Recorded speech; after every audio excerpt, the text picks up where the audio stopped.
Hola, soy Kimberly Michelle More Espinosa. Actualmente estudio la licenciatura en cirujano dentista en el Centro Universitario de Ciencias de la Salud, perteneciente a la Universidad de Guadalajara. En este momento estoy cursando la materia de propiedad intelectual y el día de hoy vengo a hablarte sobre los conceptos de divulgación y duración de los derechos de autor. Pero antes, ¿te has preguntado qué son los derechos de autor? Todos los autores o autoras, por el mero hecho de serlo, tienen sobre sus obras una serie de derechos que les otorga plena capacidad y exclusividad para poder explotarlas. Estos derechos son conocidos como derechos de autor y son de dos tipos, los derechos morales y los derechos económicos. ¿Y a qué se refieren? Los derechos morales permiten que el autor o el creador tomen determinadas medidas para preservar y proteger los vínculos que los unen a sus obras. La persona creadora de una obra artística goza de derechos específicos sobre sus creaciones que solo él puede ejercer, los cuales se denominan derechos morales. A su vez, los derechos patrimoniales permiten que el titular de los derechos obtenga una compensación financiera por el uso de sus obras por algún tercero. Bueno, ahora estamos listos para hablar sobre los temas que hoy vamos a profundizar. Y la primera pregunta es, ¿qué es la divulgación según la Ley Federal del Derecho de Autor?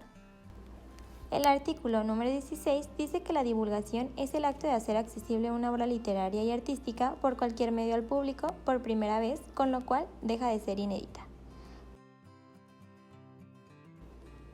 Pero, ¿cómo puedo plasmarlo en un medio físico?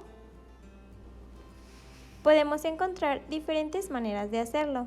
Entre ellas está de manera impresa, fonográfico, gráfico, plástico, audiovisual, electrónico y fotográfico. ¿Y cuál es la duración de los derechos de autor? El artículo 29 refiere que los derechos patrimoniales estarán vigentes durante la vida del autor y a partir de su muerte 100 años más, y cuando la obra pertenezca a varios coautores, los 100 años se contarán a partir de la muerte del último, o 100 años después de divulgadas. Si el titular muere sin herederos, corresponderá al Estado por conducto del Instituto respetar los derechos adquiridos por terceros con anterioridad. Pasados los términos, la obra pasará al dominio público. ¿Y se pueden transferir?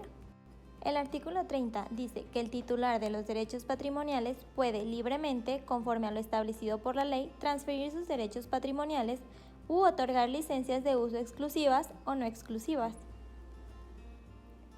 Pero el artículo 32 define que los actos, convenios y contratos por los cuales se transmitan derechos patrimoniales deben inscribirse en el registro público del derecho de autor para que surtan efectos contra terceros.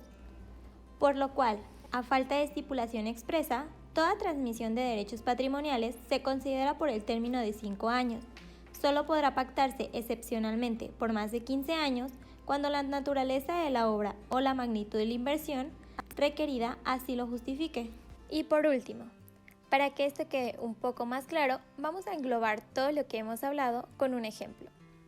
Imaginemos que tú eres un creador de una obra musical, la cual va a ser divulgada y plasmada en uno de los medios físicos los cuales vimos. Posterior a esto, decides registrar tu obra, la cual empieza a cobrar sentido y empiezas a tener los derechos de autor y con ellos los derechos patrimoniales y los derechos morales. A su vez, los patrimoniales vas a poder recibir una contribución monetaria si tu obra es utilizada por un tercero, recordando que esto será por 100 años y que claro, es posible transferir algunos derechos. Y eso es todo, espero que les haya gustado.